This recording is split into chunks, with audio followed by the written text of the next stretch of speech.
Baik pemirsa, ya aku pernah dengar dari salah seorang ustadz ya, bahwa ustadz tersebut mengatakan bahwa kalau salah satu nikmat yang terbesar yang bisa kita miliki adalah salah satu adalah ketika hidayah kita dapatkan dari Allah Ta'ala gitu. Jadi memang ini suatu nikmat yang begitu luar biasa sekali. Bagaimana tadi ia udah sampaikan. Betul sekali, katanya dia menjadi mu'alaf, memutuskan masuk mu'alaf setelah menonton berita Islami. Dan ini lebih menekankan bahwa hidayah itu datangnya bisa kapan saja, bisa di mana aja, lewat perantara apapun juga. Seperti apa sih kisahnya, kenapa beliau memutuskan untuk menjadi mu'alaf? Langsung aja kita saksikan, ini dia beritanya.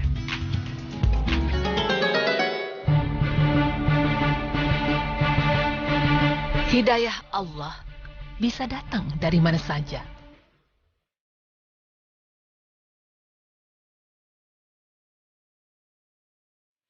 Pemirsa beriman, beberapa minggu lalu, tim berita Islami masa kini sempat dikejutkan dengan surat pernyataan menjadi mu'alaf yang muncul di Twitter beriman.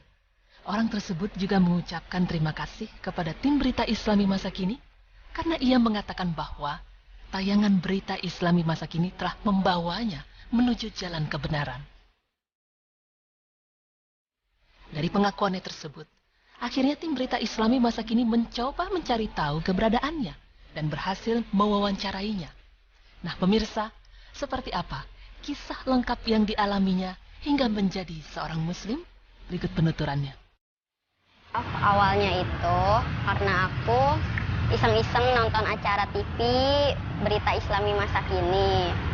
Nah, di situ saat saya menonton, berita Islami itu membahas tentang Isa Al-Masih.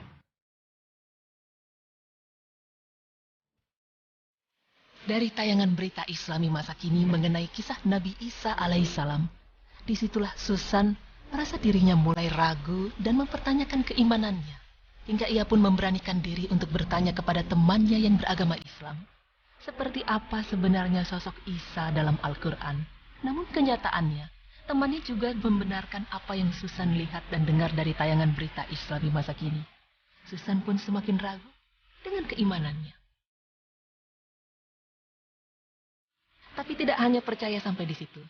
Dengan rasa keingintahuannya tentang agama Islam, membuatnya semakin sering membaca, belajar, dan memahami ajaran agama Islam. Akhirnya aku meminjam Al-Quran temanku. Di situ aku baca-baca, kok Al-Quran lebih masuk akal ya, kok Al-Quran lebih detail menjelaskan tentang agama tuh. Maka dari situlah muncul keyakinan yang sangat kuat dalam hatinya mengenai kebenaran Al-Quran dan kebenaran dari agama Islam. Akhirnya saya memantapkan diri saya untuk mengucapkan 2 kalimat syahadat. Karena saya mikir, saya ini termasuk orang yang udah dikasih hidayah loh, jangan berleha-leha. Kalau udah dikasih hidayah tuh ya cepet lakuin. Ini kan udah jalan yang benar. Udah dikasih jalan yang benar, ayo lakuin cepat gitu. Karena umur tuh nggak ada yang tahu gitu. Proses pencarian kebenaran iman di hatinya memang bisa dibilang begitu singkat. Karena hanya dalam waktu sekitar 2 bulan lebih, Susan bisa begitu yakin untuk memeluk agama Islam. Dan dengan dibantu oleh teman dan keluarga dari temannya tersebut, Susan pun diantar untuk bertemu 2 orang kiai yang membantunya menjadi seorang mu'alaf. Lalu, bagaimana reaksi keluarga terutama orang tua mendengar hal tersebut?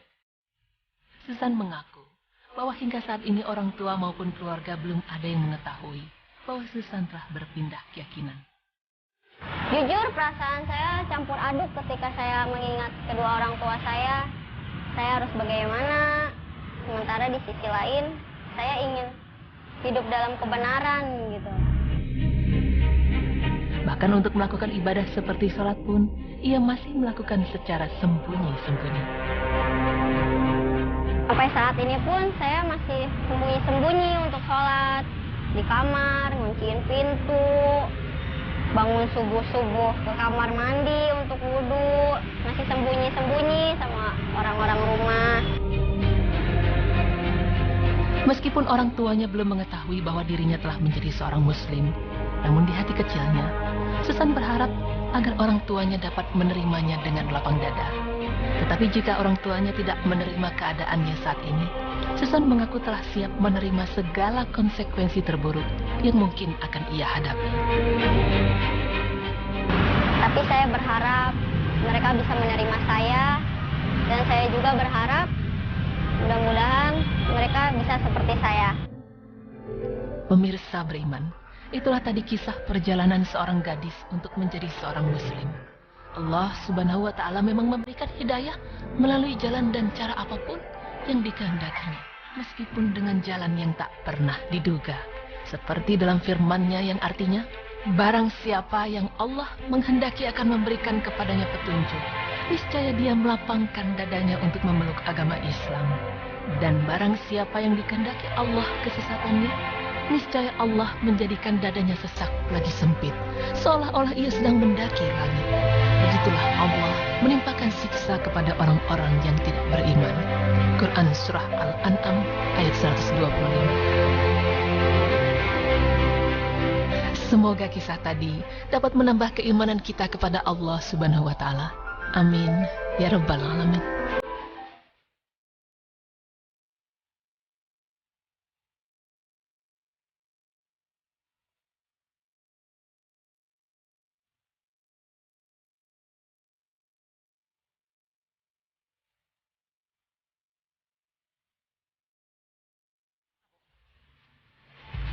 Aduh, Masya Allah, Susan, ini luar biasa sekali loh, Nu. Bahkan dia memutuskan untuk memberitahukan pertama, sebelum kepada orang tua dan keluarga, justru on air lewat Berita Islami Masa Kini. Tadi ketika diwawancara, itu orang tuanya belum tahu.